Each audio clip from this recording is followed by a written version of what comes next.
اور میت کو دفنا دیا، اس کے بعد سب سے پہلا کام اموال کو ڈیوائیڈ کیا جائے۔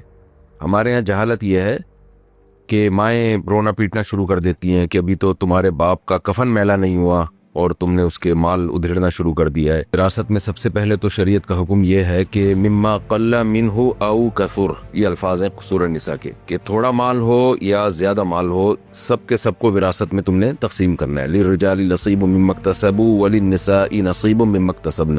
تو پہلی بات تو یہ ہمارے یہاں اکثر وراثت میں ایسا ہوتا ہے کہ چھوٹی موٹی چیزوں کو تو لفٹ ہی نہیں کرائی جاتی، کوئی کچھ اٹھا کے لے گیا، کوئی کچھ اٹھا کے لے گیا۔ دوسری بات یہ کہ شریعت میں حکم یہ ہے کہ مرنے کے بعد، تجہیز و تکفین کے بعد جو کام سب سے پہلے کیا جائے گا وہ ہے وراثت کی تقسیم۔ ہم جب بھی وراثت پہ فتویٰ لکھتے ہیں، اور ہمیشہ سے یہ صدیوں سے یہ چلا آ رہا ہے کہ میت کے مال میں سے اس کے کفن دفن کا، غسل کا، قبر کا خرچہ نکال کے، یہ خرچہ اسی کے مال میں سے کیا جائے گا، نکال کے یہ خرچہ نکال لیا اور میت کو دفنا دیا، اس کے بعد سب سے پہلا کام اموال کو ڈیوائیڈ کیا جائے۔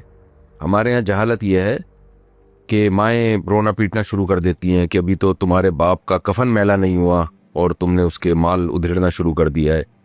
لوگ باتیں بنانا شروع کر دیتے ہیں کہ دیکھو کیسے کمبخت لوگ ہیں، باپ کی ابھی مرنے کا انتظار کر رہے تھے اور چیل کووں کی طرح اس کے وراثت پہ ٹوٹنے پہ پڑ گئے۔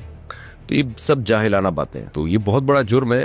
اچھا، نابالغ بچے اور بچی کی پرمیشن سے بھی آپ اس کا مال استعمال نہیں کر سکتے۔ کیسے کہہ دیا کہ اللہ تعالیٰ نے فرمایا کہ جب ان کا مال، جو بھی مال ہوگا، تم نے محفوظ کر لینا ہے، جب یہ نکاح کی عمر کو پہنچ جائیں، بالغ ہو جائیں، تو بھی فوراً ان کا مال ان کے حوالے نہیں کرنا ہے۔ فَإِنْ آنَسْتُم مِّنْهُمْ رُشْدًا، اگر تمہیں لگے کہ ان میں یہ صلاحیت پیدا ہو گئی ہے، کیونکہ ہوتا ہی ہے کہ ہو گئے 18 سال کے، 19 سال کے ہو گئے، آپ نے ان کو ان کا مال دے دیا، رشتہ دار کھا جائیں گے ان کا مال بے وقوف بنا کے۔ ایسا ہی ہوتا ہے ہماری سوسائٹی میں۔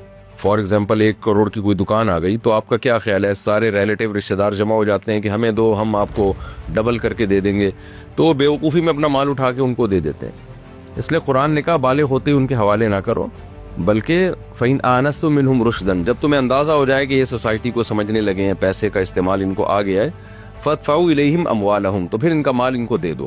اور اس سے پہلے قُولُوا لَهُمْ قَوْلًا مَّعْرُوفًا، ان کو بتاتے رہو کہ ہم تمہارا پیسہ کھائیں گے نہیں۔ ہماری سوسائٹی میں ایسا ہوتا ہے، بتایا نہیں جاتا، تو بدگمانیاں پھیلتی ہیں۔ چھوٹا بھائی بڑے بھائی سے بدگمان ہوتا ہے کہ پتہ نہیں میرے باپ کا پیسہ کتنا ہے، تھا کہاں کھا گیا، کون کھا گیا۔